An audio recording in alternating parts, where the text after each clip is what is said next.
नेपालको सुन्दर सहर, हराभरा सहर पोखराको बारेमा आज हामी कुरा गर्नेछौँ।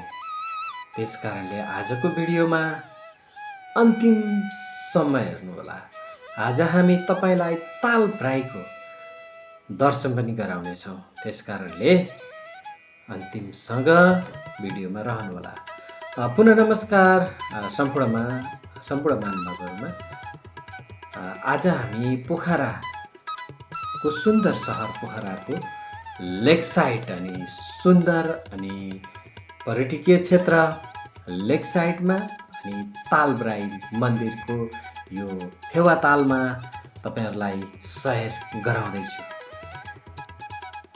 यदि तपाईहरु पोखरा आउनु भएको छैन र पोखरा आएर पनि लेक साइड आउनु भएको छैन अनि त्यसपछि तालब्राई मन्दिरको दर्शन गर्नुभएको छैन भने आज हामी त्यो तपाईको जुन अधुरो कुराहरू छ त्यो सबै पूरा गर्नेछौँ आजको यो भिडियोमा।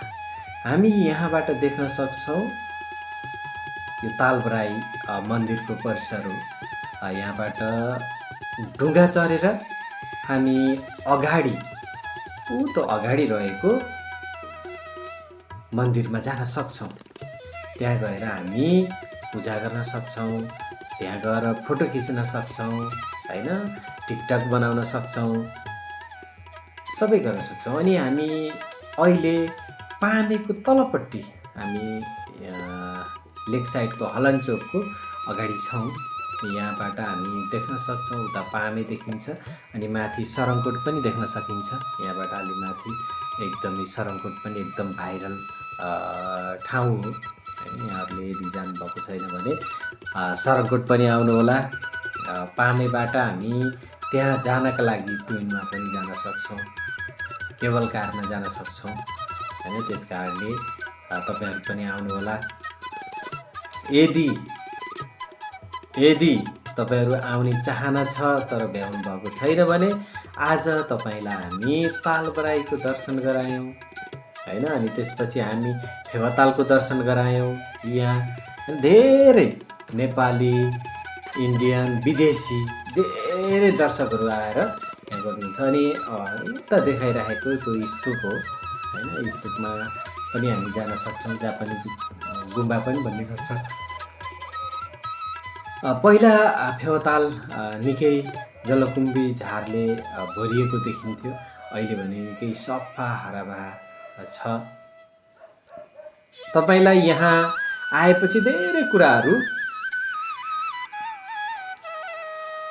बुझ्न पाउनुहुन्छ हैन, धेरै कुराहरू देख्न पाउनुहुन्छ। त्यसकारणले आउनुहोला।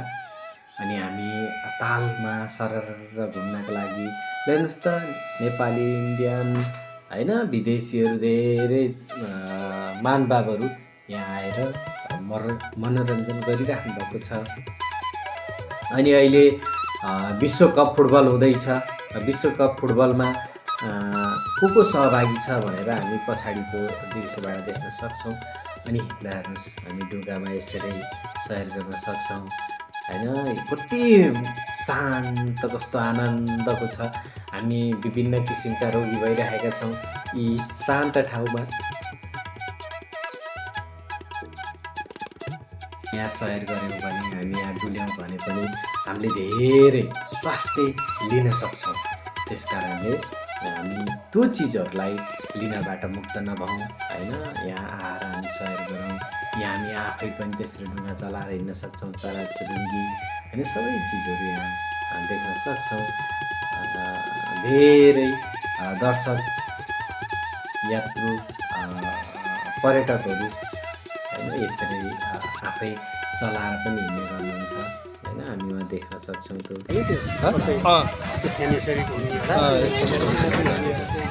जान सक्छौँ।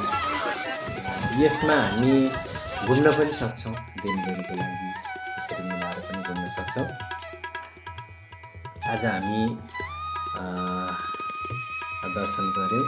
सम्पूर्णलाई म एक फेर के अपिल गर्न चाहन्छु भन्दा तपाईहरु सबैजना आउनुहोस्, फेवाताल आउनुहोस्, लेक साइड आउनुहोस्, पोखरा आउनुहोस्। आएर यहाँको वातावरण बुझेर जानुहोस्। तपाईँको जीवनको अविस्मरणीय क्षण बनाउनुहोस्। यहाँहरूलाई म पोखरामा स्वागत गर्छु।